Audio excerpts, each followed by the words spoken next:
Nós estamos começando mais um HDL Podcast. Você é muito bem-vindo, é um privilégio ter você aqui comigo. Eu quero fazer uma pergunta intrigante, aparentemente paradoxal, mas não é não. O que fazer quando não se sabe o que fazer? É isso mesmo, eu vou tratar desse assunto. Vai embora não, depois da vinheta estaremos de volta. O que fazer quando não se sabe o que fazer? Veja o que o rei Josafá afirmou diante de um ataque iminente à sua cidade por uma aliança de inimigos que se reuniram para tomar-lhe o trono, tirar-lhe a vida e assumir o controle do seu reino. Segundo Crônicas 20:12 diz assim: Ah, nosso Deus, acaso não executarás o teu julgamento contra eles? Porque em nós não há forças para resistirmos a essa grande multidão que vem contra nós, e nós não sabemos o que fazer. Nós não sabemos o que fazer, porém os nossos olhos estão postos em Ti. O problema que estava acontecendo lá é o problema que acontece ainda hoje. Às vezes nós somos encurralados, entrincheirados, sitiados por uma confederação de inimigos que se levantam contra nós, que são maiores do que nós, que chegam armados até os dentes, inimigos visíveis e invisíveis, humanos e espirituais, que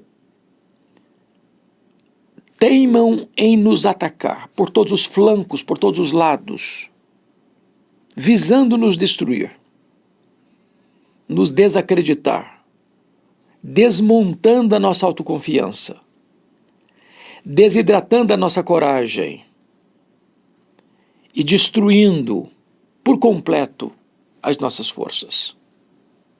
Quantas vezes você já se sentiu assim, como que num beco sem saída, encurralado, e você não sabe o que fazer? Na sua vida pessoal, na sua família, no seu trabalho, na sua empresa, nos seus negócios, nos seus investimentos, talvez em coisas mais subjetivas, nos seus sentimentos, nos dramas da sua vida. Você não sabe o que fazer. Quando Josafá tomou conhecimento de que 3 inimigos confederados, Edom, Amon e Moabe, estavam já às margens do Mar Morto, prestes a subir os montes, onde lá no topo está Jerusalém, para atacar a cidade, o rei Josafá não tinha tempo para reunir um exército, para convocar o seu povo. Ele não tinha forças para resistir àquele ataque frontal, iminente, avassalador. Então diz o texto bíblico que ele teve medo. O medo é necessário. O medo nos protege de perigos maiores. O medo nos aponta nossas limitações. Mas ele não ficou com um medo paralisante, congelando o sangue em suas veias. Ele teve medo e pôs-se a buscar ao Senhor. Decretou um jejum em todo o Judá e conclamou a nação a buscar a Deus em face daquela ameaça tão perigosa. Então, o que ele fez? Qual foi o seu comportamento? Aqui está o ponto que quero levantar. O que fazer quando não se sabe o que fazer? A primeira coisa que você deve fazer quando você não sabe o que fazer é o que Josafá fez. Ele orou ao Senhor. O texto é claro. Versículo 3, segundo Crônicas 20.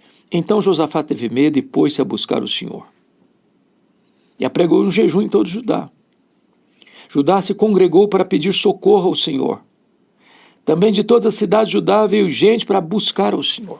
Então, veja bem, não dava prazo, não dava tempo para preparar um exército, para equipar com armas, com cavalaria, com infantaria, com escudos, com espadas, com carros blindados, não.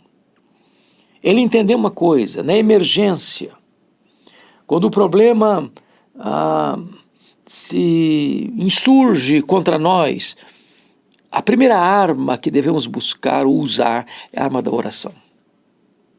A oração não é para gente forte, é para gente fraca. Porém, a oração é a força mais extraordinária que Deus deu ao seu povo, porque na oração você conecta a fraqueza humana à onipotência divina, você conecta o altar da terra ao trono do céu, você aciona o braço do Todo-Poderoso. Está enfrentando um problema? Encurralado por inimigos? Busque a Deus em oração. Deus desarticula o inimigo. Deus enfraquece o inimigo. Deus perturba o arraial do inimigo. Pela oração, Deus fecha a boca de leão. Pela oração, Deus apaga a chama do fogo. Pela oração, Deus tira o prisioneiro do claustro, da masmorra.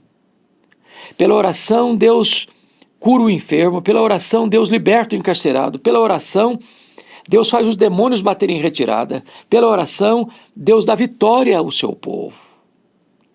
Então recorra a Deus na hora do aperto. Se você não sabe o que fazer, busque a Deus em oração. Jejue. Tenha pressa em buscar o socorro divino. Foi isso que o Josafá fez. Segundo lugar, o que fazer quando não se sabe o que fazer? Versículo 13 até o versículo 17 nos mostra uma outra ferramenta que podemos e devemos usar quando nós não sabemos o que fazer, que é buscar a direção da palavra de Deus. Está escrito: todo Judá estava em pé diante do Senhor, como também as suas crianças, as suas mulheres e os seus filhos. Então veio o Espírito do Senhor no meio da congregação sobre Jaziel, filho de Zacarias, filho de Banaia, filho de Jeiel, filho de Matatias, levita dos filhos de Asaf, e disse: dai ouvidos todo Judá, e vós moradores de Jerusalém, e tu, ó rei Josafá, ao que diz o Senhor. Então agora não é oração, agora é pregação. Pela oração você fala com Deus. Pela pregação da palavra, Deus fala com você. E a ordem é essa: preste atenção, deem ouvidos. E o que é que eles deveriam ouvir? Não temais, nem vos assusteis por causa desta grande multidão, pois a peleja não é vossa, mas de Deus. E mais, neste encontro não tereis de pelejar. Tomai posição, ficai parados, e vede o salvamento que o Senhor vos dará. Ó Judá e Jerusalém, não temais, nem vos assusteis. Amanhã saí-lhes ao encontro, porque o Senhor é convosco. Então preste atenção. Você busca a Deus em oração, você jejua. Agora você escuta a palavra de Deus. E nesta palavra de Deus que veio ao povo, ao rei, às crianças, às mulheres, aos homens, aos soldados, aos generais, ao rei Josafá, é que eles não deveriam temer. A circunstância não mudou, é uma grande multidão, mas eles não deveriam temer, porque você não vive por aquilo que você vê, você vive pela fé, você vive de promessas. E Deus está prometendo: eu serei convosco, não tereis de pelejar. Em outras palavras, eu vou pelejar por vós. Deus está trazendo uma palavra de encorajamento que aquela batalha, embora desproporcional, seria vencida não pelo braço da carne, mas pela ação divina. Há momentos na nossa vida que nós não temos forças também. Aliás, nós não temos estratégia, não sabemos o que fazer. Mas nós podemos, como Josafá, dizer, mas os nossos olhos estão postos em ti. E quando nós colocamos os nossos olhos em Deus, buscando em oração, também Deus fala conosco através da sua palavra, trazendo-nos promessas de vitória. É isso que o povo precisava fazer, confiar em Deus. O povo não deveria se encolher, deviam sair à batalha. Sair à batalha. O texto é claro. Não temais, nem vos assusteis, amanhã saí-lhes ao encontro, porque o Senhor é convosco. Nós somos frágeis, mas se Deus está conosco, somos maioria absoluta. Se Deus é por nós, quem será contra nós? Ainda que um exército se levante contra mim, e ainda que estoure a guerra contra mim, eu não temerei, diz Davi no Salmo 27, versículo 3. Deus está conosco. E se Ele está conosco, os impossíveis tornam-se possíveis. Os improváveis tornam-se fatos. O que é absolutamente inexequível torna-se concreto. Porque para Deus não há causa perdida, não há problema insolúvel, não há vitória impossível, não há doença incurável, não há vida irrecuperável. Quando Deus aciona o seu braço em favor do seu povo, o inimigo tem que bater em retirada. A vitória do seu povo é absolutamente garantida. Então, quando você não sabe o que fazer, busque a Deus em oração e escute as promessas da palavra de Deus. Mas Josafá nos ensina um terceiro princípio: o que fazer quando não se sabe o que fazer. E o versículo 18 nos diz assim: então Josafá se prostrou com o rosto em terra, e todo o Judá e os moradores de Jerusalém também se prostraram perante o Senhor e o adoraram. Você quer discernimento, diretriz, força e vitória quando você não sabe o que fazer? Adore a Deus. Agora note, toda vez que alguém está adorando, está prostrado, porque não é possível você estar na presença daquele que é o majestoso Deus, o soberano Deus, sem você se curvar diante dele. Eles se prostraram, eles o adoraram. Você adora a Deus por quem Deus é. Você dá graças por aquilo que Ele faz. Mas você o adora por quem Ele é. E quem é Deus? Deus é autoexistente. Deus é infinito. Deus é imenso. Deus é eterno. Deus é imutável. Deus é onipotente. Deus é onipresente. Deus é onisciente. Deus é transcendente. Deus é soberano. Deus é bom. Deus é justo, Deus é fiel, Deus é verdadeiro, Deus é amor, Deus é luz, Deus é espírito, Deus é misericordioso, Deus é compassivo, Deus é tardio em irar-se, Deus é grande em benignidade, Deus é o sumo bem. Adore-o por quem Ele é. É preciso conhecê-lo para poder amá-lo. Ninguém ama quem não conhece. Então conheça Deus, tenha experiências com Deus, prostre-se diante de Deus. Quando você não souber o que fazer, curve-se diante dele e adore-o por quem Ele é. Dê graças a Ele por aquilo que Ele faz. Mas em quarto lugar, o rei Josafá, percebendo que havia uma multidão vindo contra ele, não sabendo ele o que fazer, não tendo forças nele e no seu exército para enfrentar essa conflagração declarada contra ele, essa guerra estabelecida contra ele, essa aliança dos inimigos para atacá-lo, ele também começa a louvar a Deus. O verso 19 diz assim: dispuseram-se os levitas eram religiosos, não soldados. dos filhos dos coatitas e dos coreitas, para louvarem o Senhor Deus de Israel, em voz alta, sobremaneira. O verso 20 diz: pela manhã cedo se levantaram e saíram ao deserto de Tecoa.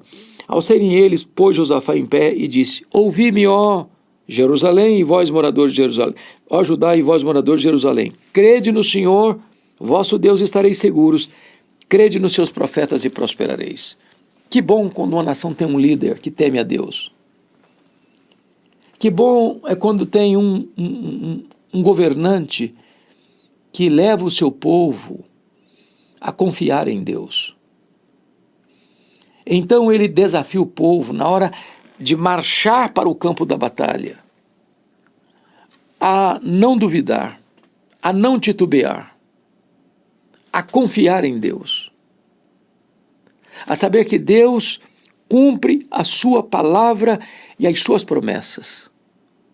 Se Deus havia dito que esta peleja não era deles, se Deus havia dito que ele estaria com eles, se Deus prometeu vitória sobre os inimigos, então esse povo devia ter confiança, acreditar na palavra de Deus, nos profetas de Deus. E o verso 21 e 22 nos ensina então o caminho da vitória. Aconselhou-se com o povo e ordenou cantores ao Senhor, que vestidos de ornamentos sagrados e marchando à frente do exército, louvassem a Deus dizendo: rendei graças ao Senhor, porque a sua misericórdia dura para sempre. Olha que coisa interessante. Eles estão indo para uma guerra. Lá embaixo, em En-Gedi, às margens do Mar Morto, tem uma grande multidão. 3 nações se reuniram para atacar o território de Judá.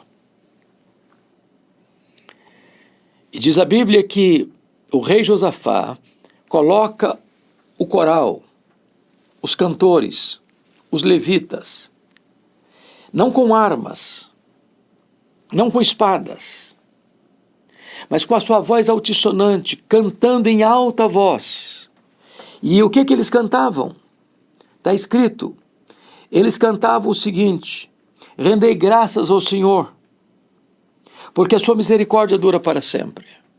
Rendei graças ao Senhor, porque a sua misericórdia dura para sempre. Rendei graças ao Senhor, porque a sua misericórdia dura para sempre. E com esta confiança, e renovados por esta promessa e por esta verdade bendita, eles iam louvando ao Senhor. Agora, veja o que aconteceu.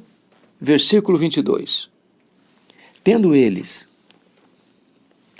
começado a cantar e a dar louvores, pôs o Senhor em emboscada contra os filhos de Amon e de Moabe e os do monte Seir, que vieram contra Judá e foram desbaratados. Não é no final, não, é no começo. Tendo eles começado a cantar e a dar louvores, foi Deus quem pôs em emboscada. Deus os confundiu. Eles se voltaram contra eles mesmos. Eles se autodestruíram. Eles foram desbaratados. Veja você, que eles não louvam depois que o inimigo foi derrotado, eles louvam para derrotar o inimigo. O louvor não é consequência da vitória, o louvor é causa da vitória.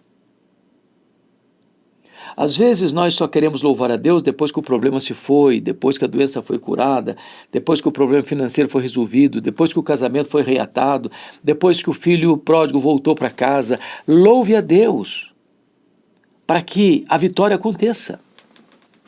Tendo eles começado a cantar e a dar louvores, pôs o Senhor emboscada contra os inimigos e eles foram desbaratados. O louvor é o brado de vitória. Eles creram. E eles viram os prodígios de Deus. Se creres, verás a glória de Deus. E diz a Escritura que aquele vale vai ser novamente, vai ter que receber um novo nome. Aquele vale vai se tornar um vale de bênção para eles. Versículo 26, ao 4º dia se ajuntaram no vale de bênção, onde louvaram o Senhor, Por isso chamaram aquele lugar de Vale de Bênção até o dia de hoje.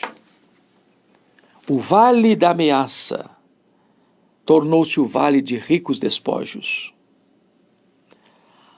A ameaça de morte torna-se um lugar de celebração. O lugar que era o centro nevrálgico da ameaça a Jerusalém e a Judá, agora é um vale de bênção.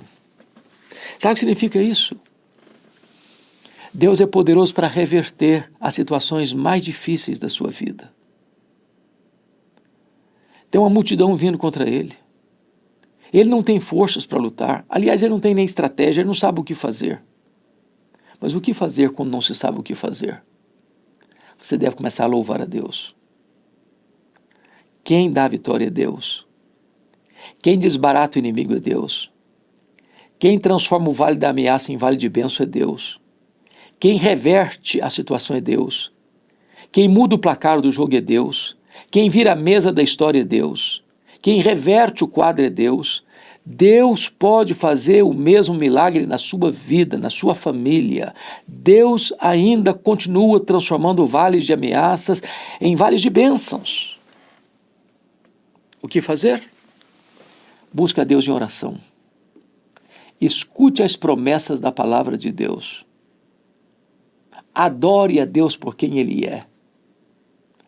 E comece a dar graças a Deus, porque a sua misericórdia dura para sempre. E veja o grande livramento que o Senhor lhe dará. Está precisando de livramento? O nosso Deus é especialista nisso. Espero que Deus abençoe muito a sua vida. Se essa mensagem abençoou o seu coração, compartilhe com outras pessoas. Ajude-nos a levar esta palavra a muitas outras pessoas. Deus abençoe o seu coração. Deus abençoe sua vida.